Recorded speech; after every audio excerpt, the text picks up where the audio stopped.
수목병리학 향문사 교재.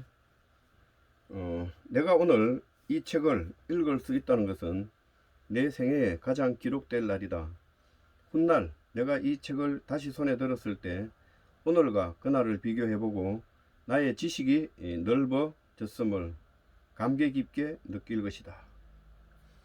제1장 수목병리학 일반 1-1 서론 1-1-1 수목병리학이란 수목병리학은 수목과 그 집단적 유기체적인 살림의 건강에 대해 연구하는 학문이다. 좀 더 구체적으로 말하면 수목의 병적 현상을 대상으로 병의 원인, 발병 과정, 발병 조건, 병태 생리, 저항성 기작 등을 밝히고 이를 바탕으로 병의 진단, 예방, 치료 방법을 탐구 개발하는 학문이다. 넓은 의미의 수목병리학은 잇목을 비롯하여 조경수, 정원수, 공원수, 가로수 등 과수, 뽕나무, 차나무 등 모든 목본성 식물의 병이 대상이 되겠지만 과수, 뽕나무, 차나무 등의 경우에는 그 재배 양식과 경제성으로 볼 때 일반 수목과 크게 다르다. 그러므로 수목병리학에서는 이들의 병은 포함시키지 않고 주로 잇목과 조경수목의 병을 그 대상으로 다루는 것이 보통이다. 잇목만을 대상으로 할 경우에는 특히 산림병리학이라고 부르는데, 현재 수목병리학은 산림병리학과 거의 동의어로 사용되고 있다. 수목병리학은 식물병리학의 한 전문 분야인 동시에 산림 보호학의 중요한 일부분이기도 하다. 1-1-2 수목병의 중요성. 인간은 나무와 산림이 없는 지구 환경에서는 생존할 수 없다. 따라서 인류는 지구상에 태어나면서부터 그 삶을 나무와 산림에 의존해 왔고, 이것은 인류가 생존하는 한 앞으로도 변함이 없을 것이다. 산림은 목재와 그 부산물을 생산을 비롯하여 국토 보전, 수자원 함량, 대기 정화, 보건 휴양, 야생 조수 보호, 경관 조성, 소음 방지, 정서 함량뿐만 아니라 이 밖에도 헤아릴 수 없이 많은 경제적, 사회적, 환경적인 이득을 인류에게 주고 있다. 이와 같이 인류가 생존과 삶을 의지하고 있는 산림이 여러가지 병과 인류가 만들어낸 온갖 공해로 인하여 생산성이 떨어지고 본래의 기능을 상실할 때 이는 바로 인류의 생활과 생존을 위협하는 결과가 된다. 따라서 수목과 산림을 여러가지 병해와 환경 공해의 위협으로부터 효과적으로 보호하고 이들이 본래의 경제적, 사회적, 환경적인 기능을 다 할 수 있도록 건강하게 가꾸고 지키는 것은 인류의 생존과 복지 향상을 위해 필수적이며, 이는 바로 수병학도의 사명이라고 할 수 있다. 1-2 수목병리학의 역사. 1-2-1 수목병리학의 발달. 수목병에 관한 기록은 기원전부터 찾아볼 수 있다. 식물학의 원조로 불리는 테오프라투스는 올리브 나무를 포함한 몇 가지 식물의 병에 대하여 자세히 기록하고 있는데, 그 원인을 신의 때문이라고 생각하였다.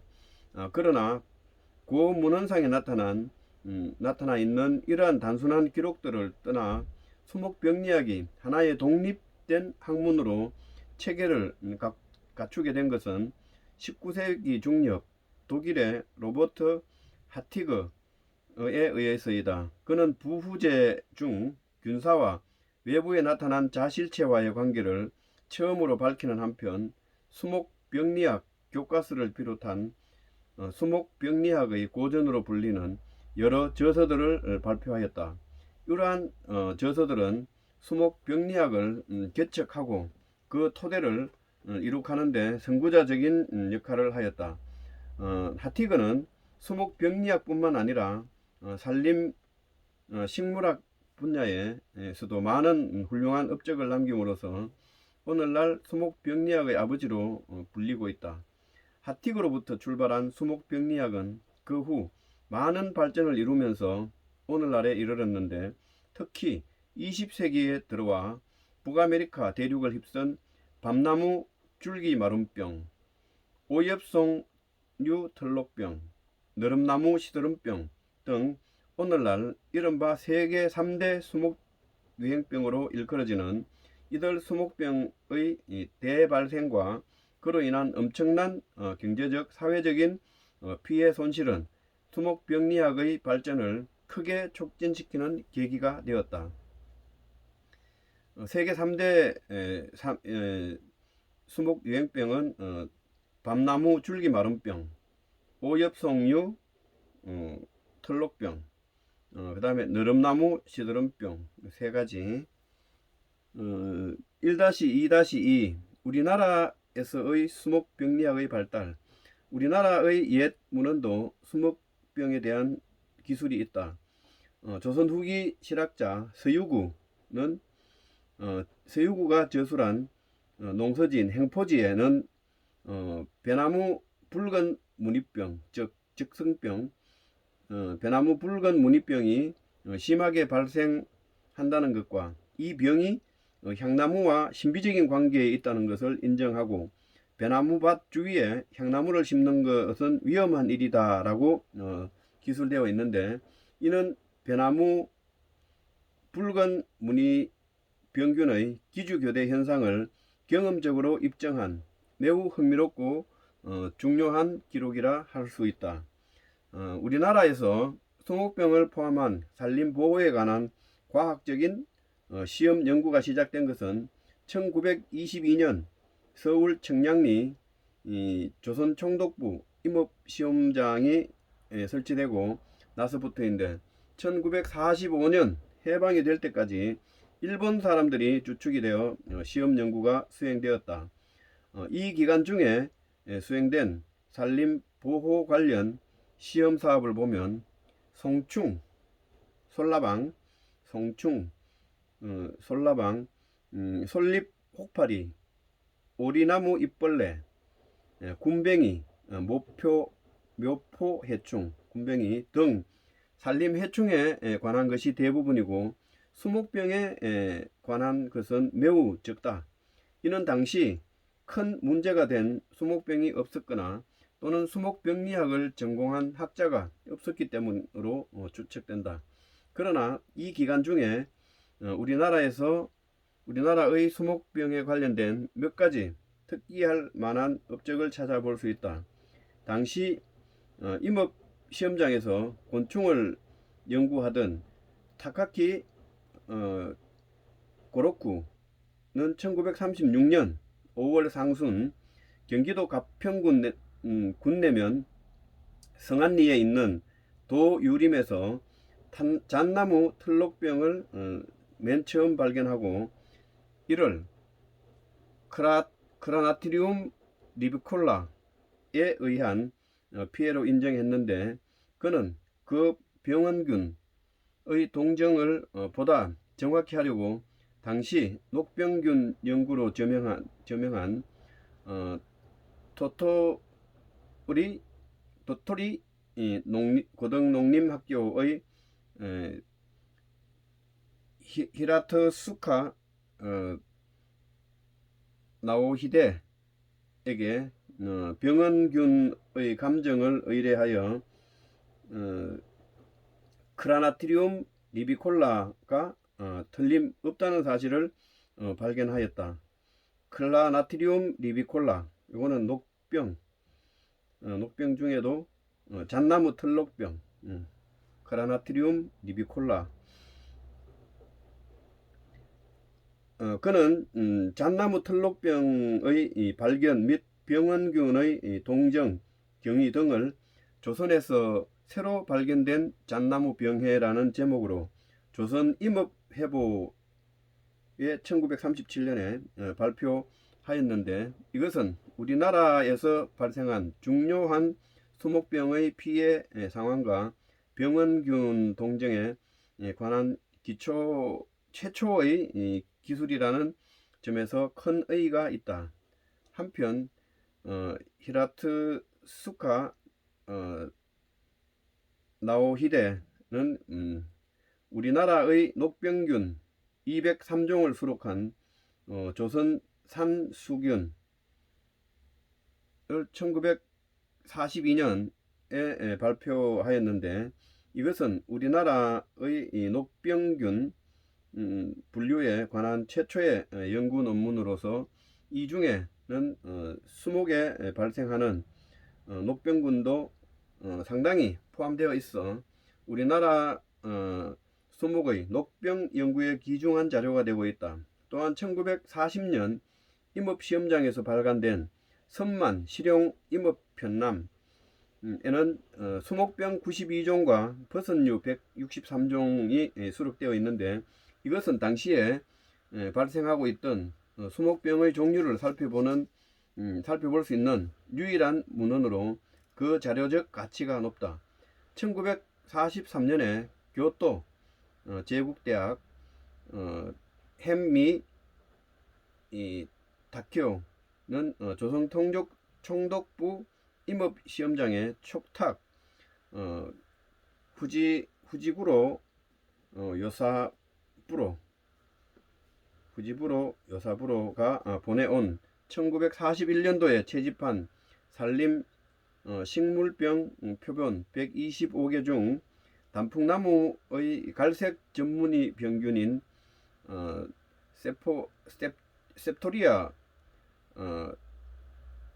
아세리나를 비롯한 14종의 병원균을 동정하고 각 병원균에 대한 정밀한 현미경적 관찰 결과와 균학적 소견을 상세히 기술하였다.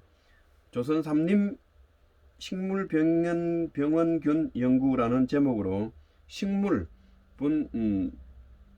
분류지리지에 발표하였다. 이 논문은 우리나라에서 발생하는 산림병원균에 대한 최초의 균학적 연구 결과를 수록한 자료이다. 1945년 2차 세계대전의 종전과 동시에 조선 총독부 임업시험장과 각 도의 임업시험장에서 시험 책임 연구를 맡았던 일본 사람들이 모두 물러감으로써 우리나라의 임업 연구는 일시에 공백기에 들어갔다. 여기에 해방과 6.25 동란에 이은 거듭되는 사회적 혼란과 경제적 기성 연구자의 부족 등으로 1950년도 말까지는 산림 보호관계 시험 연구가 제대로 이루어지지 못하였다. 그러나 어려운 중에도 척백나무에 기생하는 병원성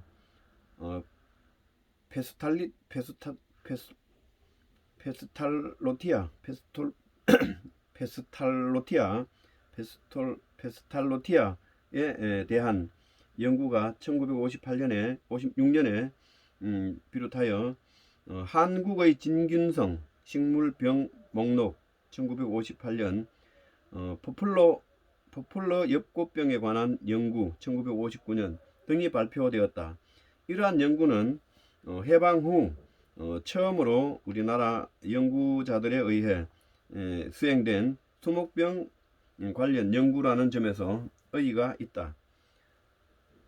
이 내용은 그 시험을 치기 위해서라기보다는 우리 나무의사로서 역사는 알고 있어야 될 것 같은데, 이거는 그 일목요연하게 정리가 필요한 것 같아. 1960년도 초에 들어와 임업시험장이 어느 정도 연구 기반을 갖추게 되었고, 수목병, 산림곤충 및 야생동물에 관한 시험 연구를 전담하는 보호과가 설치되면서 비로소 우리나라의 이 수목병에 대한 체계적인 시험 연구가 시작되었다. 1976년 임업시험장 보호과가 산림병해충부로 성격되고 그 안에 수목병리과가 신설되면서 수목병에 관한 시험 연구가 크게 확충되었다. 1960년대에 들어와 대학에서도 수목병에 관한 연구가 차츰 활발하게 전개되기 시작하였고 이때부터 수목병리학은 우리나라에 서서히 뿌리를 내리기 시작하였다. 한편 우리나라 초창기의 산림 보호에 관한 교육은 1906년에 창립된 수원 농림고등학교에서 시작되었는데 당시 교과 과정을 살펴보면 수목병리학이라는 독립된 강좌는 없었고 산림보호학 강좌가 개설되어 있었다. 수목병에 관한 산림해충, 산불, 기상에 관한 피해 등과 산림보호학의 일부로 다루어졌을 것으로 짐작된다. 그 후에도 수목병리학은 하나의 강좌로 독립되지 못하고 줄곧 산림보호학의 일부로 다루어져 왔다. 1963년에 서울대학교 농과대학 농생물학과에서 우리나라 최초로 수목병리학 강좌가 개설되고 이어 여러 대학의 수목병리학 강좌가 개설되면서 수목병리학 교육이 확충되고 미래의 수목병리학자들을 양성할 수 있게 되었다. 2000년에 들어와서는 그동안 경제 성장을 바탕으로 국민의 삶의 질을 높이기 위해 쾌적한 환경을 만들고 녹지 공간을 확대하는 사업이 전국적으로 활발하게 추진되었다. 이에 따라 도시숲을 비롯하여 녹음수와 조경수, 도시수목이 크게 늘어나고 이전에 산림 수목에서는 볼 수 없었던 여러가지 새로운 병들이 발생하면서 도시수목의 병에 관한 연구가 절실해졌다. 특히 소나무 제선충병과 참나무 시드름병과 같은 치명적인 병이 도시숲까지 확산되면서 도시수목의 병충해에 대한 국민의 관심이 크게 높아졌다. 매년 늘어나는 도시수목의 병해충에 효과적으로 대응하기 위해 2012년에서 2015년에 산림청 지원으로 전국 각 도에 한 곳씩 모두 8개 국립대학의 수목진단센터가 개설되었다. 이를 계기로 도시수목의 병해충을 비롯하여 수목의 외과 상처치료, 약재의 수관주사, 가지치기 등과 같은 도시수목 특유의 관리 기술에 대한 본격적인 연구가 시작되었다. 1-2-3 우리나라에서 주요 수목병 연구 1945년 광복 이후에 우리나라에서 크게 발생하여 상당한 경제적인 손실을 입히고 주목받았던 수목병은 1. 포플러 녹병 2. 잣나무 털녹병 3. 대추나무 빗주랍병 4. 오동나무 빗자루병 5. 소나무 송진 가지마름병 푸사리움 가지마름병 송진 가지마름병 같은 내용이고 6. 소나무 제선충병 7. 참나무 시드름병 등이다. 이들 수목병에 대한 연구 성과를 요약해서 소개하기로 한다.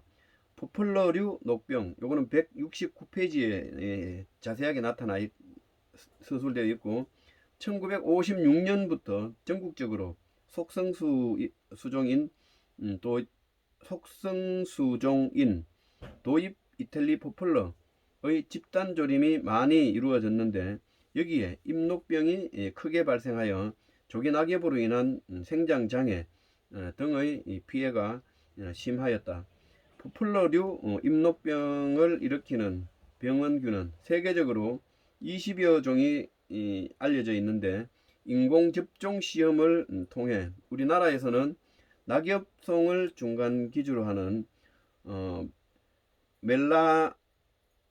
멜람프소라와 현호색류를 중간 기주로 하는 M가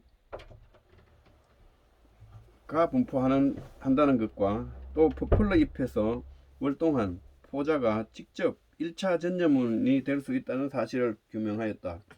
또한 잎녹병, 저항성 클로닌, 이텔리 포폴러 1호, ECO28호, 이태리 포폴러 1호와 2호 럭스를 개발, 보급하는 데 성공하였다. 2. 잣나무 털록병. 1936년에 가평에서 처음 발견되었던 잣나무 털록병은 1965년에 평창군에서 다시 발견되었고 그 피해가 급격히 늘어나면서 이에 대한 집중적인 연구가 수행되었다.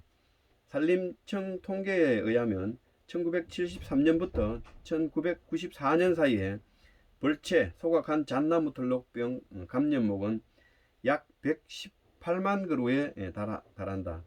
잣나무 털록병과 관련된 연구 중에서 우리나라에서 발생하는 잣나무 털록병균의 중간 기주가 송이풀이라는 것을 최초로 밝힌 것은 특기할 만한 연구 성과라 할 수 있다. 털록병의 피해가 극심한 북아메리카와 유럽 지역에서는 오래전부터 털록병균류의 중간 기주로 까치밥나무류가 알려졌는데 우리나라에서는 아직 까치밥나무류에는 털록병균이 발견된 적이 없고 송이풀류에만 털록병균의 여름포자와 겨울포자 세대가 발견되고 있다. 잣나무 털록병의 기주 발견 계기로 1973년 이래 잣나무 털록병 발생 임지와 그 주변에 송이풀 제거 작업이 지속적으로 실시되어 잣나무 털록병의 확산을 막는 데 크게 기여하고 있다. 잣나무 털록병에 대한 국내 오엽성류 저항성 비교시험 결과 스트로브 잣나무는 잣나무보다는 더 감수성이고 섬잣나무는 털록병에 걸리지 않는 것으로 나타났다. 1986년 임업시험장에서 간행된 잣나무 털록병 연구 백서는 1970년부터 1983년까지 13년간에 걸쳐 수행한 잣나무 털록병에 관한 연구를 집대성한 문헌으로 그 자료적 가치가 크다. 잣나무 털록병에 대한 국내 오엽송류의 저항성 비교시험 결과 스트로브 잣나무는 잣나무보다 더 감수성이었고 그러니까 잣나무가 더 병에 잘 안 걸린다는 얘기고 섬잣나무는 털록병에 걸리지 않는 것으로 나타났다. 요거를 이제 크기로 비교한다면 스트로브 잣나무가 제일 잘 걸리고 그 다음에 잣나무, 그 다음에 잣나무, 그 다음에 섬잣나무는 걸리지 않는 것으로 나타났다. 3. 대추나무 빗자루병. 대추나무 빗자루병은 광복 이전에 충북 보원지역에서 산발적으로 발생하였으나 1950년경부터 크게 퍼지면서 충북 보원, 옥천, 경북 봉화를 비롯한 국내 주요 대추 주산지의 대추밭을 황폐화시켰다. 대추나무 빗자루병은 오랫동안 바이러스에 의한 병으로 추정되어 왔다. 1973년 파이토플라스마에 의해 기인한 것으로 밝혀졌고 이어 1980년에는 무늬 매미충에 의해 맥에 전염된다는 것이 밝혀졌다. 한편 1976년 옥시 테트라사이클린의 수간주입으로 대추나무 빗자루병이 치료된다는 것이 밝혀짐으로써 고질적인 불치병으로 여겨왔던 대추나무 빗자루병의 실용적인 방제가 가능해졌다.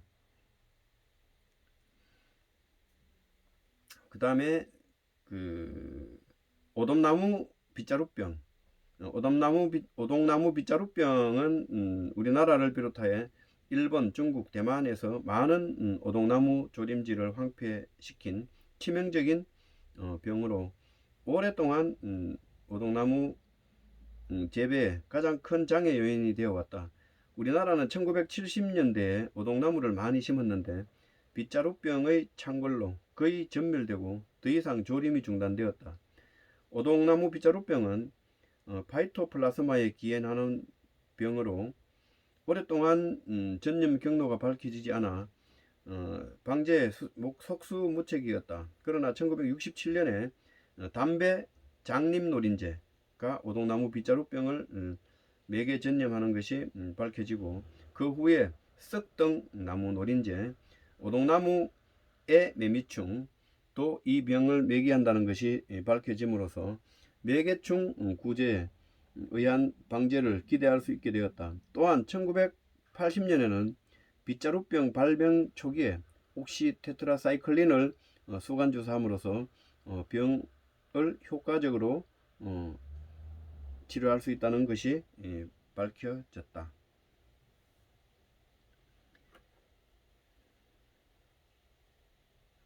오동나무 빗자루병은 오담이야. 담배 장립노린재가 오동나무 빗자루병에 매개 전염하는 거고, 그 다음에 썩등나무 노린재, 오동나무 매미충이 매개를 한다. 이거 잘 외워놔야 될 것 같아요. 그 다음에 소나무 제선충병.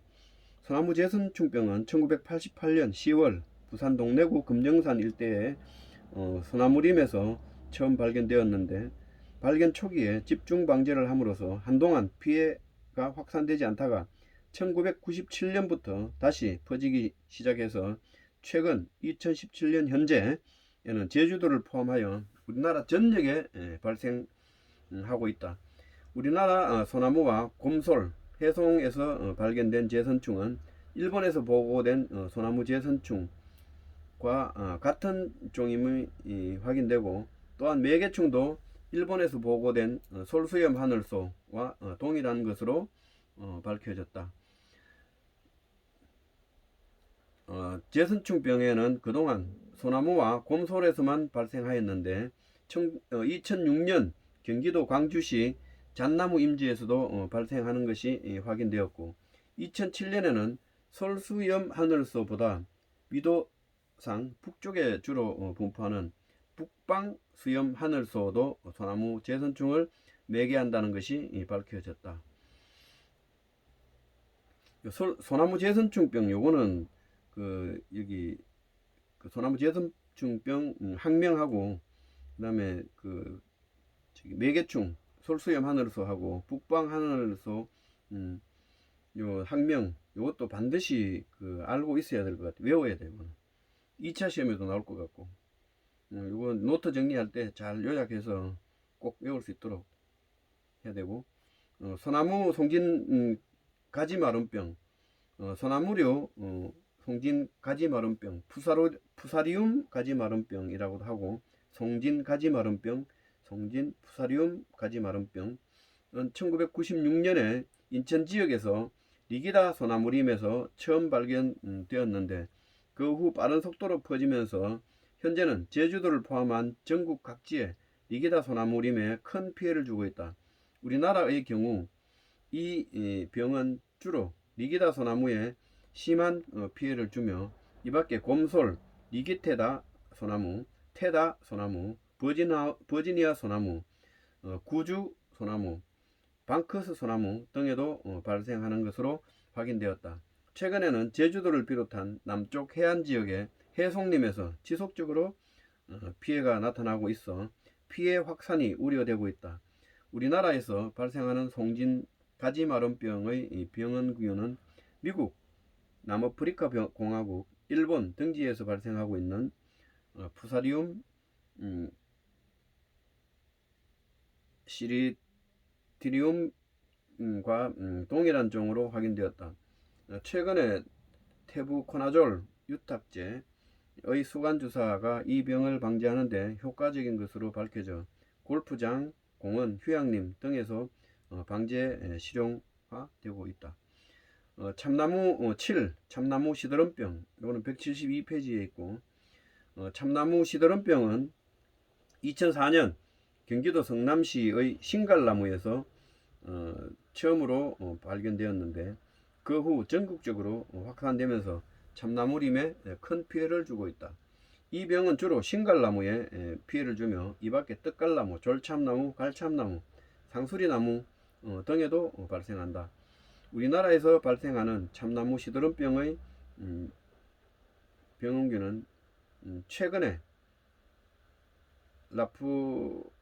라프에멜리아 크러쿠스 몽골리세로 명명되었으며 광릉 긴나무종이 병원균을 매개한다는 것이 밝혀졌다. 그 다음에 1-3 수목병해의 원인. 수목병은 지구상의 생물 중에 가장 오래 살며 큰 생물체라고 말할 수 있다.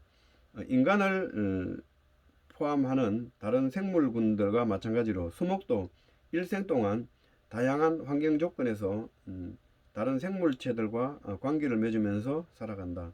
단순한 영양분의 경쟁에서부터 생존을 위한 경쟁을 하며 균근 곰팡이나 내생군의 도움으로 생태계가 더 효과적으로 적응하면서 생활하기도 한다. 수목은 다양한 요인들에 의해서 정상적인 생장이 저해받는데 그 중에서 생물적 요인인 병원체와 해충에 의한 피해가 차지하는 비중이 거의 65%에 이르고 있다. 수목은 미생물에 의해 감염되기도 하고 곤충이나 동물의 먹이가 되기도 하며 다른 고등식물에 의해 기생당하기도 한다. 이러한 다른 생물과의 관계에서 수목은 어떤 변화를 나타내는데 이러한 변화가 인간의 판단에 따라 나쁜 것으로 생각되면 소위 병이라고 한다. 병의 원인은 크게 생물적 원인과 비생물적 원인으로 나눌 수 있으며 이 중 생물적 원인을 병원체라고 한다. 표 1-1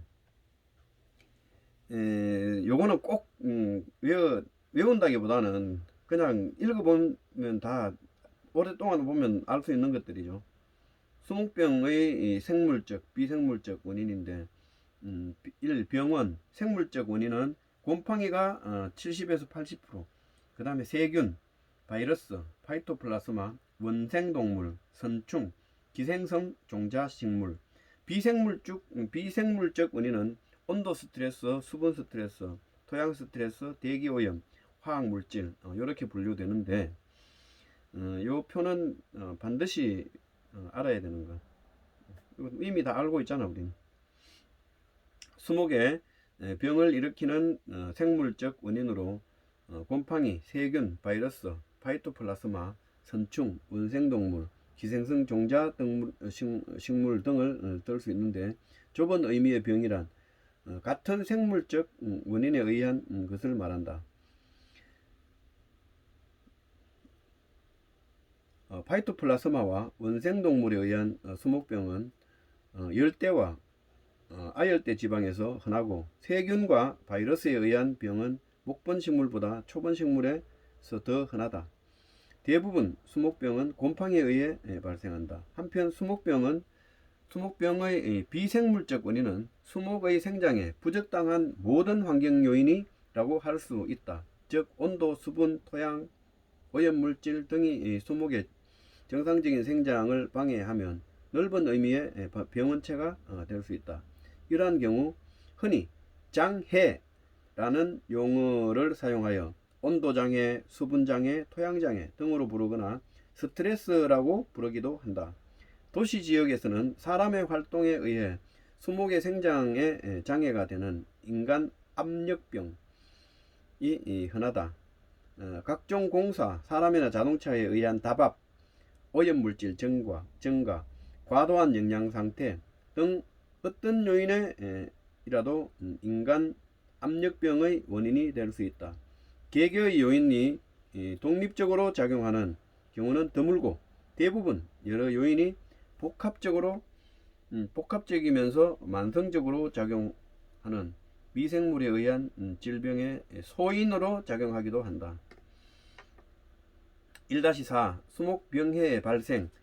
수목병은 생물적 요인인 병원체의 침입을 받거나 비생물적 요인에 의해 지속적으로 영향을 받아서 세포나 조직이 피해를 받아 정상적인 기능을 할 수 없을 때 병해가 발생되었다고 할 수 있다. 특히 병원체에 의해 수목병이 발생되기 위해서는 최소한 병원체가 수목과의 접촉에 의한 기주, 기생체 상호관계가 성립되어야 한다. 수목과 병원체의 상호관계가 성립되는 시점이나 그 후 환경 조건이 병 발생에 적합하지 않은 상태의 경우, 즉 고온, 저온, 건조 등의 조건에서는 병원체가 수목을 침입할 수 없거나 수목이 병원체에 저항성을 나타낼 수 있으므로 수목과 병원체가 접촉한 후에라도 실제 병은 발생하지 않는다. 그러나 환경 조건이 병 발생에 적합하면 병이 발생한다. 이와 같이 수목에 병이 발생되기 위해서는 병원체, 수목 및 환경 이 세 가지 요소가 필요하며 이 세 가지 상호관계를 삼각형으로 나타내고 3대 요소의 각각을 삼각형 각 변으로 설명하는 것이 병삼각형 또는 병삼각도이다. 병삼각형의 각 요소는 정도에 따라 각 변의 길이가 달라지므로 모든 요소를 정량화하면 세 변에 의해 형성되는 삼각형의 면적은 병의 총량으로 나타낼 수 있다. 예를 들면 병원체를 나타내는 변의 길이는 병원력과 밀도에 따라 달라져서 병원균의 병원력이 크면 고병원성, 밀도가 높으면 변의 길이가 길어지고 병원력이 작거나 저병원성이면 밀도가 낮으며 변의 길이가 줄어든다. 기주인 수목의 경우는 해당 병원체에 대하여 감수성인 경우에는 한 변의 길이가 길어지지만 저항성인 경우에는 변의 길이가 짧아진다. 그러므로 기주인 수목이 병원체에 대하여 면역인 경우에는 변의 길이가 0이 되므로 병원체가 존재하고 환경이 발생에 적합하다 할지라도 병이 발생되지 않는다. 이와 같이 세 가지 요인 중 어느 하나라도 수치가 0이 되면 병은 발생되지 않는다. 환경 조건은 병에 관하여는 다양한 조건으로 기주, 수목의 생장과 저항성에 영향을 미칠 뿐만 아니라 병원체의 성장과 정식 속도, 병원성의 정도, 바람, 물, 매개체 등에 의한 병원체 전반에도 영향을 미친다. 요 병환, 요 사이클 요것도 잘 외워놔야 되겠다. 이게 막 바꿔서 나오기도 하고 이러는데 요거는 우리 요약 설명할 때 자세히 외우는 방법을 제가 할 수 있도록 생물적 요인에 의한 전염병에서는 일련의 사건들이 연속적으로 일어난다. 이 과정은 병의 발달과 병원체의 정식으로 나타나는데 이 과정을 병환이라고 한다. 병환은 가끔 병원체의 생활사와 밀접한 관련이 있지만 병원체 그 자체가 아니라 병원체의 작용에 의하여 발병하여 발달되는 일련의 연속 과정을 의미한다. 따라서 병원체에서의 변화뿐만 아니라 기주생물에서의 변화와 병징의 변화 등을 모두 포함하여 당해 연도의 생육기간 동안에 발생하는 과정뿐만 아니라 경우에 따라서는 이듬해 생육기간까지 연장되기도 한다. 병환의 주요 단계는 병원체가 기주 수목에 도달하여 접촉하고 침입하고 기주인식을 하고 감염, 침투, 정착, 병원체의 생장 및 정식, 병징의 발현, 병원체의 전반 또는 월동하고 재접종 등으로 이루어진다. 병원체가 기주수목과 접촉하게 되는 것을 접종이라고 한다. 기주수목과 병원체가 접촉하게 되는 것을 접종이라고 한다. 접종이라고 하며 수목에 도달하거나 수목에 접촉한 상태의 병원체 자체 또는 기주 수목을 감염시킬 수 있는 병원체의 특정 세포를 전염원이라고 한다. 따라서 감염을 시작할 수 있는 병원체의 어떤 부분도 전염원이라고 할 수 있다. 표 1-2 이 수목병을 일으키는 곰팡이의 포자 및 균체의 생존 기간, 요것도 정말 잘 외워놔야 되는 부분인데 요것도 요약 때 다시 잘 살펴보기로 하고 노트 정리 잘 하고 그 다음에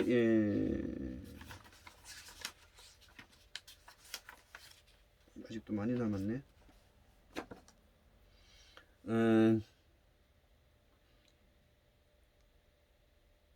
1-4-1 전염원 수목병에는 다양한 생물적 요인에 의해 발생되는데 주요 원인으로는 곰팡이, 세균, 바이러스, 파이토플라스마, 선충, 기생성 종자식물, 겨우살이 등이 있고 이들이 전염원이 된다.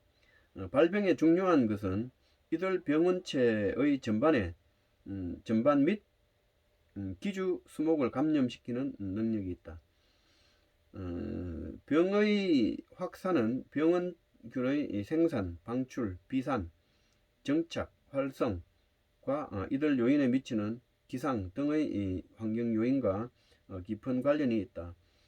일반적으로 많은 포자가 토양이나 대기 중에 방출되지만 기주 수목을 감염시키기 위해 기주에 도달하지 못하면 병은 확산되지 못하게 된다.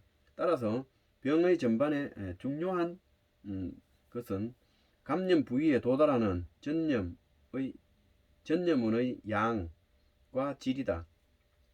전염원은 두 가지로 나누어지는데 월동하면서 휴면 상태로 생존하였다가 봄이나 가을에 감염을 일으키는 전염원을 1차 전염원이라고 한다. 요렇게 바로 이렇게 가는 거를 1차 전염이라고 한다. 월동하면서 바로 지나가는 거 1차 전염원이라고 하고 이들에 의한 감염을 1차 감염이라고 한다. 1차 감염으로부터 형성되는 전염원을 1차 감염으로부터 형성되는 2차 전염원이라고 하는데 이들에 의한 감염을 2차 감염이라고 한다. 또한 전염원의 종류는 다양한데 바이러스나 세균은 바이러스 입자와 세균 그 자체가 전염원이고 선충은 성충 또는 알이 전염원이 되며 기생 종자식물은 종자가 전염원이다. 한편 곰팡이는 다양한 종류의 전염원을 생성하는데 균사, 휴면 균사체, 뿌리꼴 균사다발, 균핵, 후벽 포자 등의 휴먼 구조체와 포자 등이다. 전염원은 곤충, 새 등에 의해 매개체에 전반되며 포자는 다른 전염원보다 많은 양으로 형성되어 신속히 전반되므로 가장 중요한 전염으로 알려져 있다. 1-4-2 곰팡이 병원균의 침입 전염성 병해는 수목병원체 및 환경요인의 상호관계를 포함하는 역동적인 관계이다.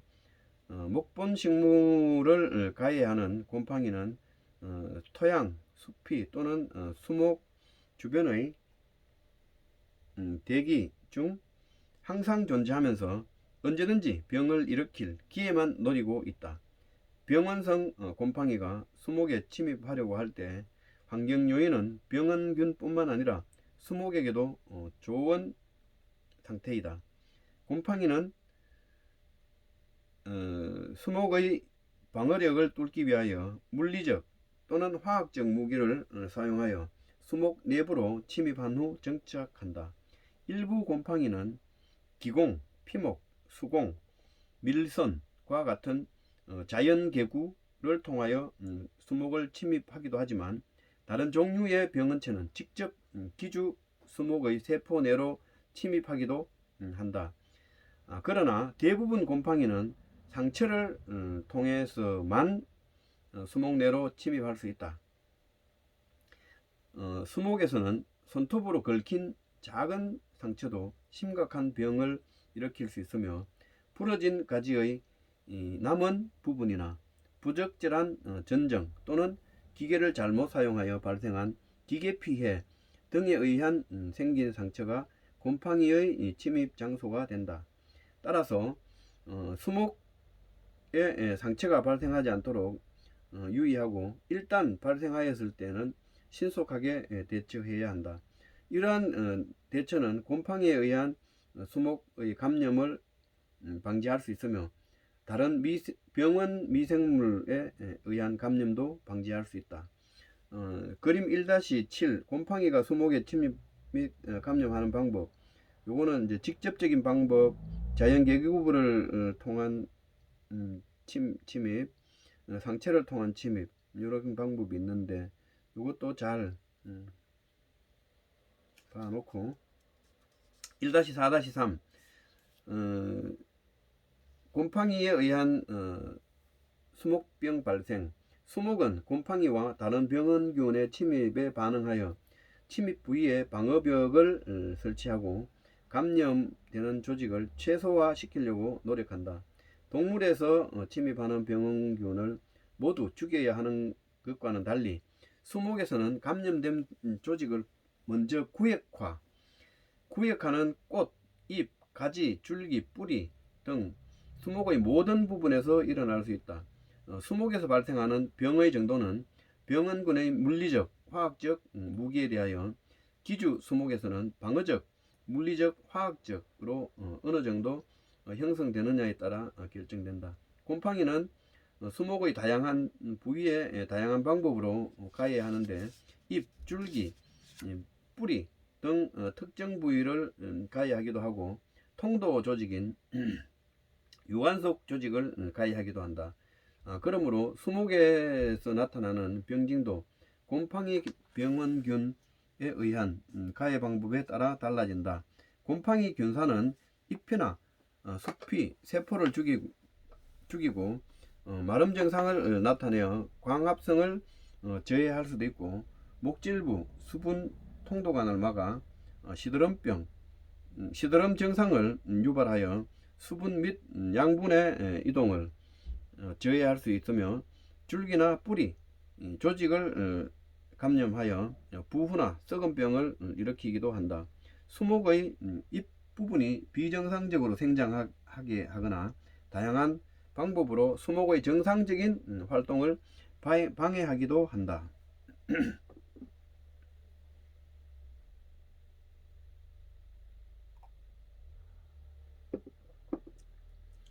1-4-4 병원균의 곰팡이병의 발생의 좋은 조건. 곰팡이는 생장하면서 기주수목에 병을 일으키기 위하여 산소와 유기물질을 필요로 한다. 이들 물질이 풍부하게 제공되면 생장, 정식, 발병에 필수적인 물질들을 생성할 수 있다. 그러나 곰팡이는 녹색 식물이 하는 것처럼 햇빛을 이용하여 양분을 만드는 광합성을 할 수 없다. 곰팡이 균사는 건조한 조건에 아주 민감하여 어둡고 습기가 많은 곳에서 가장 잘 자란다. 곰팡이의 생장 온도 범위는 넓으며 일부 특이하게 낮은 온도나 높은 온도에서도 생장할 수 있으나 대부분 곰팡이는 수목의 생장에 적합한 20에서 30도씨가 최적 온도이다. 곰팡이의 생장과 정식에 적합한 조건은 기주수목에서도 병의 진전에 적합한 조건이다. 음침한 곳이나 서로 가까이 밀접하여 자라는 교목이나 관목은 넓은 지역에 충분한 공간을 유지하며 직사 광선이 쬐거나 부분적으로 그늘진 곳에서 생장하는 수목보다 곰팡이에 의해서 더욱 쉽게 감염된다. 그늘은 곰팡이가 생장하기 좋은 조건일 뿐만 아니라 기주수목이 광합성을 수행하기에는 태양광선이 충분하지 못하여 수목 활력이 떨어진다. 그늘진 곳이나 밀집하여 공기의 유통이 원만하지 못한 장소에서 자라는 수목은 비가 온 후에 오랫동안 습한 상태가 유지된다. 곰팡이 균사는 크기가 아주 작지만 수목의 잎이나 숲이가 지속적으로 습기에 차 있으면 아주 빨리 생장하여 기주수목을 감염시킨다. 반면에 햇빛과 바람은 습기를 제거하여 기주수목을 건조시켜 주므로 곰팡이에 의한 기주수목의 감염 가능성을 감소시켜준다. 수목에 의한 병의 발생. 세균에 의한 병의 발생. 세균은 수목의 조직을 직접 침입할 수 있는 구조체를 갖고 있지 않지만 크기가 아주 작아서 기주수목에 생긴 상처나 기공, 피목, 수공, 밀선과 같은 자연 개구를 통하여 침입할 수 있다. 그림 1-8 참조. 기주수목에 생긴 상처는 곰팡이와 마찬가지로 세균의 주요 감염부가 된다.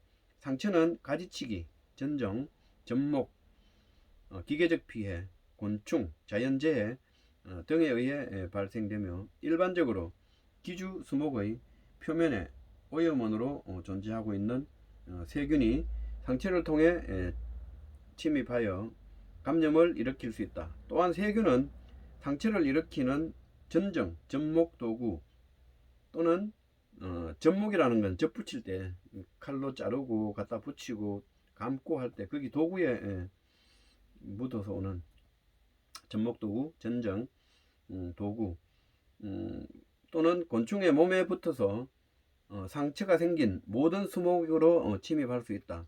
그림 1-9 참조. 그리하여 감염된 한 그루의 수목에서 근처의 여러 수목으로 관리 과정을 통해 병원 세균이 쉽게 옮겨질 수 있다. 그러므로 수목을 가지치기 하거나 접목하기 전에는 반드시 도구를 살균한 후에 사용해야 된다. 기공 침입, 상처로 침입, 수공 침입, 밀선으로 침입, 바람의 전반, 흙이 튀거나 했을 때 전반, 바람에 날려 곤충에 의해서 관계 또는 범람 큰 물로 인해서 오염된 종자로 인해서 감염된 이식묘로 통해서 동물을 통해서 자급화, 농기계, 전정가위 등 병은 곰팡이와 세균이 전반되는 다양한 방법. 특히 태풍이 오거나 폭풍이 지난 후에 나무에 상처들이 많으니까 그때 그 후에 발생할 확률이 높겠지. 1-4-6 선충에 의한 수목병. 식물에 기생하는 선충은 일반적으로 토양에 서식하면서 뿌리에서 물과 양분을 흡수하는 가장 중요한 부위인 유근을 가해한다. 수목에서 한 마리의 선충이 가해하는 것은 별로 중요하지 않은 것으로 보이지만 수천 또는 수백만 마리가 뿌리를 가해하면 특히 큰 피해를 입힐 수 있다. 선충이 뿌리를 가해하면 뿌리에 괴사 부위나 병반, 혹 등이 형성되고 유근의 형성이 불량하게 되는데 이는 뿌리에서 지상부로 물과 양분이 전달이 감소되기 때문이다. 또한 뿌리 조직의 발달이 둔화되어 건전한 식물체보다 뿌리가 짧아지거나 듬성듬성하게 된다. 따라서 식물체의 생장도 둔화되어 위축되며 잎은 황록색으로 변한다. 선충은 뿌리 썩은 병 등 뿌리 병원균이 기주식물의 침입을 용이하게 해주는 역할을 하는데 이들 병원균은 선충이 미리 만들어 놓은 상처를 통해 훨씬 쉽게 기주식물 내로 침입할 수 있다. 어떤 경우에는 식물 기생 선충의 구조적 특징인 구침을 통하여 바이러스를 건전한 식물체에 옮겨주기도 한다.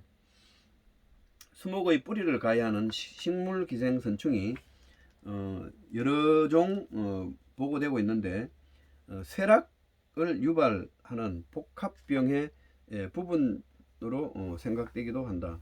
1-4-7 바이러스에 의한 병의 발생. 바이러스는 식물이나 동물에 기생하는 기생체이지만 앞에서 언급한 전염성 병원체와는 대조적으로 기주세포나 조직에 양분을 취하지 않는다. 기주 식물 내에 바이러스 입자가 유일하게 하는 것은 스스로 정식 복제하는 것이다. 바이러스 입자의 구조는 핵산과 단백질만으로 단순하게 구성되어 있으므로 기주세포 내에 있지 않으면 복제할 수 있는 방법이 없다. 바이러스는 핵산 내에 새로운 바이러스를 생성하는 데 필요한 정보를 갖고 있으며 일단 세포 내로 침입한 바이러스의 단백질, 외피가 벗겨지면 기주세포가 동일한 바이러스를 만들게 된다. 이러한 바이러스 입자는 기주수목의 광합성에 필요한 엽록소의 생성 같은 필수적인 대사 기능을 하지 못하게 한다. 감염된 기주세포는 빠르게 생장하여 분열하거나 아주 느리게 생장하여 분열할 수 없게 되는데 결국 바이러스에 감염된 기주세포는 모두 비정상적인 생장과 기능장애를 나타내게 된다. 바이러스는 수목 내에 계속적으로 인접한 세포를 새로 감염시켜 결국에는 감염 기주 수목 전체로 퍼지게 되는데 이러한 병원체를 전신적 병원체라고 한다. 큰 수목의 경우에는 전신적으로 퍼지는데 대략 1에서 4년 정도 걸리기도 한다. 바이러스에 세포가 감염되면 잎, 꽃, 새가지, 가지, 뿌리 등의 비정상적인 병증이 나타나게 된다. 바이러스에 감염된 대부분의 수목은 감염된 후에도 상당히 오랜 동안 생존한다. 바이러스는 살아있는 기주체에서만 기생할 수 있는 절대 기생체이므로 복제를 위해서는 어리고 활동적인 기주세포가 필요하다. 따라서 매년 봄에 싹, 형성청, 뿌리 등의 새로 생성되는 조직이 바이러스 피해를 입게 된다. 여름에 기주체 조직이 생장이 둔화되고 성숙하게 되면 바이러스 감염 저항성을 나타내게 된다. 수목이 바이러스에 감염된다 하더라도 오랜 동안 생존할 수 있는 이유는 급속한 세포 생장, 느린 세포 생장, 그리고 휴먼기를 반복하기 때문이다. 그러므로 바이러스에 감염된 수목은 생장기가 아닌 새로운 세포와 기관을 형성함으로써 모든 세포가 감염되는 것을 막을 수 있다. 대부분의 바이러스는 감염된 수목에서 두 가지 방법, 즉 곤충에 의한 매개와 상체를 통하여 건전한 수목으로 옮겨진다. 곤충에 의한 매개는 주로 진딧물과 매미충 같은 흡접성 곤충에 의하여 일어나는데 이들 곤충은 구침을 유관 속 조직 내로 찔러넣고 저백을 빨아먹는다. 흡접성 곤충은 바이러스에 감염된 수목의 저백을 취한 후 건전한 수목으로 옮겨가서 건전한 수목의 저백을 취하는데 이 과정에서 바이러스 입자가 건전한 수목으로 주입되면서 감염이 시작된다. 상체에 의한 기계적인 전반도 영양 번식이나 전정을 할 때 발생한다. 만약 바이러스에 감염된 영양 번식체를 건전한 수목이나 대목에 접목하면 대부분의 경우 바이러스에 감염된 수목이 된다. 바이러스에 감염된 수목에서 사용한 전정 도구를 소독하지 않고 건전한 수목을 전정하는 데 사용하면 바이러스가 전정 도구에 묻어 저백 속에 존재할 경우 바이러스가 건전한 수목으로 옮겨진다. 바이러스는 곤충의 매개와 비슷한 방법으로 선충에 의해서도 간혹 옮겨지며 종자, 꽃가루 등에 의해 옮겨지기도 한다. 1-4-8 파이토플라스마에 의한 병의 발생. 파이토플라스마가 수목에 병을 일으키는 기작에 대해서는 정확하게 알려져 있지 않다. 파이토플라스마도 세균처럼 아주 제한적으로 이동할 수 있으나 기주 수목을 이동하기 위하여 유관 속 조직을 효과적으로 이용할 수 있으므로 전신적 병해로 여겨지고 있다. 많은 수의 파이토플라스마가 감염된 수목의 체관부, 즉 사부, 체관부, 사부에서 발견되는데 대부분 사부 요소에 존재하며 당의 이동을 방해한다. 파이토플라스마에 의한 병해는 이러한 필수적인 에너지 저장 화합물이 잎에서 뿌리로 이동하는 것을 방해하여 수목이 급속히 쇠락하거나 말라 죽게 한다. 파이토플라스마에 의한 감염으로 수목에서 나타나는 병징은 수관 속 막힘, 에너지 소실과 비정상적인 생장 등이 종합적으로 나타나는 결과이다. 파이토플라스마의 전반은 바이러스의 전반 방법과 유사하게 영양 번식체, 매개충, 뿌리 접목 등에 의해서 일어난다. 이 중 곤충이 수목에 의해 발생하는 파이토플라스마 병의 전반에 가장 중요한 역할을 하는 것으로 생각되며 매미충이 가장 일반적인 매개충이다. 파이토플라스마는 새로운 기주의 수목에 접촉되기 전에 매개충은 약 10에서 20일간 잠복하게 되는데 이들 매개충을 보독충이라고 한다. 이러한 현상이 일부 바이러스에서도 알려져 있지만 일반적인 것은 아니고 대부분의 바이러스는 당일에 새로운 기주체로 옮겨진다. 곤충이 접액을 취할 때 파이토플라스마가 구침에 묻으면 매개충을 감염시켜 체내에 정식하는 것으로 생각되는데 이러한 관계는 매개충의 알에까지 계속 이어져 경란 전염이 되기도 한다. 197페이지에 설명되어 있는데 경란 전염이 되기도 한다. 알레도 이제 전염이 된다 이런 말이겠지. 이놈의 코로나는 언제 끝날라나?